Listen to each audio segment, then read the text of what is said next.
ایک عاشق رسول کو جب وہ مکہ پاک سے مدینہ منورہ کی طرف اس کو سفر اختیار کرنا ہے، مدینہ پہنچے کیسے، پہنچنے سے پہلے اس کی کیفیت کیا ہو، اور جب مدینہ پاک اس کی حاضری ہو جائے تو وہاں پہنچتے ہی کیا کرے، اور پھر جب بارگاہ رسالت صلی اللہ علیہ وسلم کی طرف اگر اس کو چلنا ہے، وہاں جانا ہے، تو اس طرف اس کے چلنے کا انداز کیا ہو۔ رفقائے سفر جو ہیں یہ بعض ذوق ہوں تو پھر تو اس کا لطف دوبالا ہو جاتا ہے۔ اس طرح کے ذوق والے بھی لوگ ہوتے ہیں تو اپنے ان سے ترکیبیں سے دوستی ہو جائے کہ وہ مطلب ساتھ ساتھ چلتے رہیں، تو انشاءاللہ معلومات بھی ہوتی رہے گی اور رہنمائی بھی ہوتی رہے گی اور اپنا ذوق بھی بڑھتا رہے گا۔ مدینہ شریف جانے کے متعلق جو کلام ہیں اپنے موبائل میں آپ ڈاؤن لوڈ کر لیں اور راستے میں سنتے رہیں۔ نعتیں سننے سے بڑا مطلب ذوق بڑھتا ہے۔ اعلیٰ حضرت رحمۃ اللہ علیہ فرماتے ہیں کہ عشق الہی بڑھانے کے لیے خوش الحان قاری سے قرآن سنیں، اور عشق رسول بڑھانے کے لیے خوش الحان نعت خواں سے نعت سنیں۔ راستے میں جو بھی نمازیں آئیں ان نمازوں کا اہتمام وہ تو ہر جگہ خیال رکھنا ہے، تو اس سفر میں بھی خیال رکھنا ہے، تو نمازیں بھی ادا کرنی ہے۔ جب مدینہ قریب آ جاتا ہے تو اب ہمارے ہاں تو یہ ہوتا ہے کہ مدینہ سے آنے سے کچھ دیر پہلے کھڑے ہو جاتے ہیں اور مدینہ پاک کا صلاۃ والسلام وغیرہ کے ذریعے استقبال کرتے ہیں کہ اب ہم مدینہ میں داخل ہونے والے ہیں۔ اچھا، پھر اترنے کا یہ کہ جب مدینہ شریف آ جائے تو پہلے جو ہے نا دروازہ اس کے باہر سر نکالیں آپ۔ اب سر کے بل تو چلنا تو اپنے بس کا روک نہیں ہے کہ وہ نا ہاں ہاں رہے مدینہ غافل ذرا تو جاگ او پاؤں رکھنے والے، یہ جا چشم و سر کی ہے۔ کتابوں کی بات نہیں کر رہا، اپنے ذوق کی بات کر رہا ہوں۔ مدینہ شریف میں داخلہ ہو، درود السلام ہو، آنکھوں سے آنسو بہ رہے ہوں، مدینہ جیسے آنے لگا تو آنسو جاری ہو جائیں، کھڑے کھڑے استقبال کر رہے ہیں، رو رہے ہیں، اور ریا سے بھی بچ کر کرنا۔ ریا کے حملے تو ہوں گے اور بعض لوگ بولیں گے بھی کہ یہ دیکھو دکھانے کے لیے رو رہا ہے، معاذ اللہ، تو یہ تہمت کیسے پتا چلے دل کا تعلق ہے ریا سے، یہ ریا کر رہا ہے یا واقعی محبت رسول میں ڈوبا ہوا ہے۔ اب یہ کہ جہاں قیام ہے وہاں پہنچے، سامان اتارا، غسل کیا، جب بھوک لگی ہے کھانا کھا لیا وغیرہ، جو بھی ہے کہ ایسی چیزیں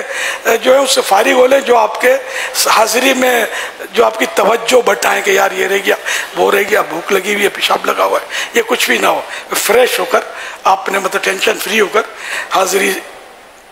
دینی ہے، تو غسل کرنا ہے،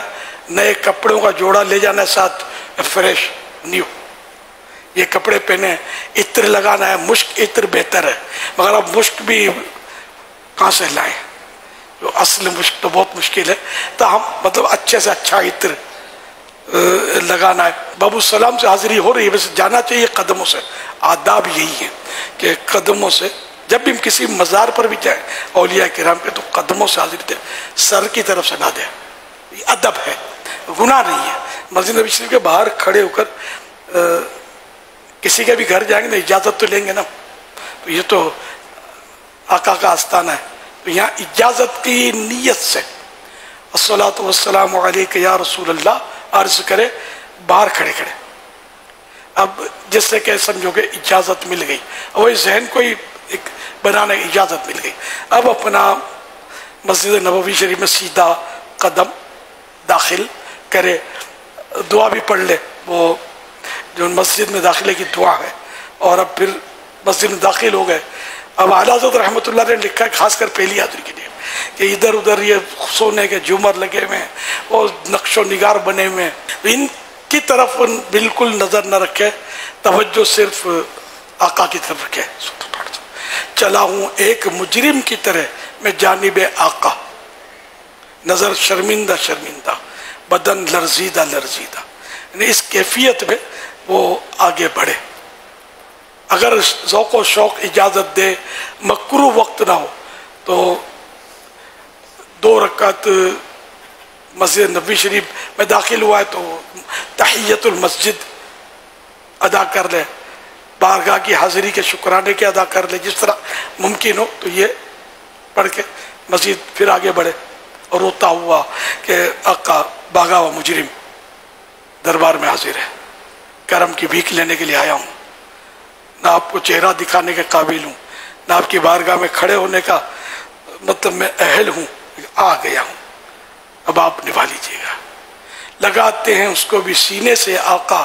جو ہوتا نہیں منہ لگانے کے قابل۔ اس طرح مطلب یہ کہ مختلف تصورات، اب اگر اشعار یاد ہیں اس طرح کے، جیسے ایک میں نے پڑھا، تو اس طرح اشعار پڑھتے ہیں، پھر اب سنہری جالیوں کی طرف آپ پہنچ رہے ہیں، سامنے کھڑے ہو کر سلام عرض کرنا ہے۔ سنا اب کھڑے نہیں رہنے دیتے، وہ بس چلتے چلتے جو کچھ کرنا ہے بندہ کرتا رہے۔